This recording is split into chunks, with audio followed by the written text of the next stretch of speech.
हूँ। आज के कार्यक्रम के मुख्य अतिथि समाजवादी पार्टी के राष्ट्रीय महासचिव,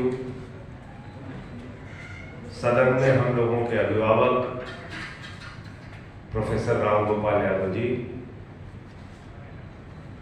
हमारे बीच में मौजूद तिब्बत के पूर्व डिप्टी स्पीकर साहब, संसद में हमारे साथी सांसद जावेद अली जी, समाजवादी पार्टी के पूर्व सांसद अखिलेश सिंह जी, पूर्व वीसी चित्तरंजन मिश्रा जी जो अभी बोल रहे थे, और इस सभागार में हमारे बहुत सारे पुराने साथी, समाजवादी साथी मौजूद हैं। और जब तिवारी जी कल ये कार्ड लेके आए तो जनेश्वर जी की जयंती के कार्यक्रम में आना अपने आप को सौभाग्यशाली मानता हूं, और इसलिए भी ये अच्छा सौभाग्य है कि सभी साथियों से आज यहाँ पे मुलाकात हो गई। बहुत सारे ऐसे साथी जिनके साथ काम करने का मौका मिला। और मुझे याद है कि जब भी जनेश्वर जी की चर्चा होती थी, हम लोग मिलने आते थे तो अपने अंदाज में डांट बिगड़ भी दिए, मिठाई पानी भी पिला दिए, चार ज्ञान की बातें भी बता दिए, और फिर एक समाजवादी नेता का आचरण सोचिए कि चलते समय पूछते थे जेब में पैसा है कि नहीं है। और अगर कार्यकर्ता उसके पास किराया नहीं है तो 1000-2000 रुपए, राजीव राय जी भुक्तभोगी रहे होंगे कई बार, इनसे भी दिलवा दिया करते थे लोगों को। तो ये मैं बता रहा हूं कि एक आदमी जो इतने बड़े पद पे पहुंच गया, बावजूद इसके उनके अंदर का वो समाजवाद जीवित था। वो अपने उन दिनों को याद रखते थे कि एक कार्यकर्ता किस तरह से संघर्ष करके आगे बढ़ता है। जब उनका निधन हुआ, उससे एक दिन पहले, शायद मैं अगर गलत नहीं हूं तो किसी आंदोलन में थे वो, इलाहाबाद में, अब का प्रयागराज। तो जब उनका निधन हुआ तो उसके बाद हम लोग गए थे, नेताजी भी उसमें थे, बहुत सारे लोग, और पूरा का पूरा, और एक हॉस्टल के सामने वो जो शव यात्रा थी रुकी थी, फूलों की वर्षा की छात्रों ने,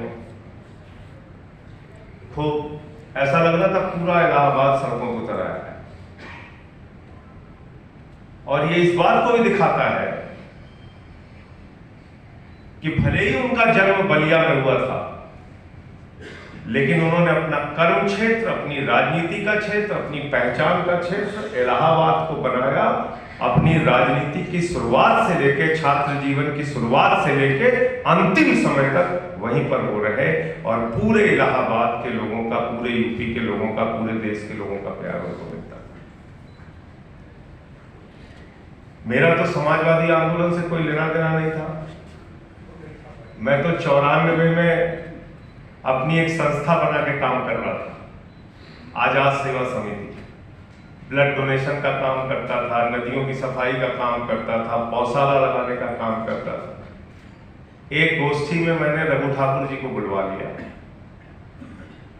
हिंदुस्तान के प्रख्यात समाजवादी नेता रघु ठाकुर जी का सानिध्य मिला, और उनके साथ रह के काम किया।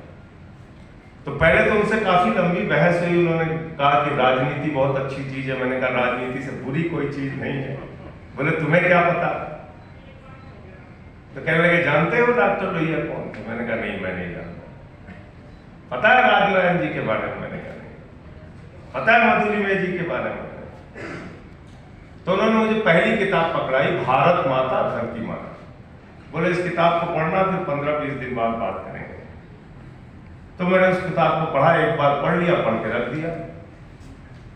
मुझे समझ में नहीं आई वो किताब, लेकिन जब उस किताब को पढ़ के मैंने रखा तो मेरे मन में खटका रह गया। मुझे लगा कि यार कुछ छूट रहा है, इस किताब में कुछ ऐसा लिखा है जो मेरी समझ में नहीं आ रहा। मैंने दोबारा उस किताब को पढ़ा, फिर दूसरी एक किताब पढ़ी डॉक्टर लोहिया की, भारत विभाजन के अपराधी। फिर कई किताबें मैंने पढ़ी डॉक्टर लोहिया की। और जब मैंने हिंदुस्तान के प्रख्यात समाजवादी नेता डॉक्टर लोहिया को पढ़ा, तब लगा कि राजनीति में सिर्फ बुरे लोग नहीं होते, ऐसे लोग हिंदुस्तान की राजनीति में रहे हैं जिन्होंने अपना सब कुछ इस देश के लिए न्यौछावर किया है। कितने कष्ट झेले आजादी के आंदोलन में, 42 के आंदोलन में, 75 के आंदोलन में तो डॉक्टर साहब नहीं थे, लेकिन लोकनायक जयप्रकाश नारायण के नेतृत्व में जो समाजवादियों की फौज थी, आज जिस युवा की बात हम लोग इस गोष्ठी में कर रहे हैं, भ्रष्टाचार मुक्त लोकतंत्र की बात हम जिस गोष्ठी में कर रहे हैं, अगर हम 75 के आंदोलन को याद करें तो हिंदुस्तान के युवाओं ने उस समय की कांग्रेस पार्टी की सरकार की नींव हिलाने का काम किया था और उखाड़ के पूरे हिंदुस्तान से उस सरकार को किया। लेकिन शुरुआत कहां से हुई थी इस आंदोलन की? गुजरात के इंजीनियरिंग और मेडिकल कॉलेज में मेस की फीस बढ़ गई थी।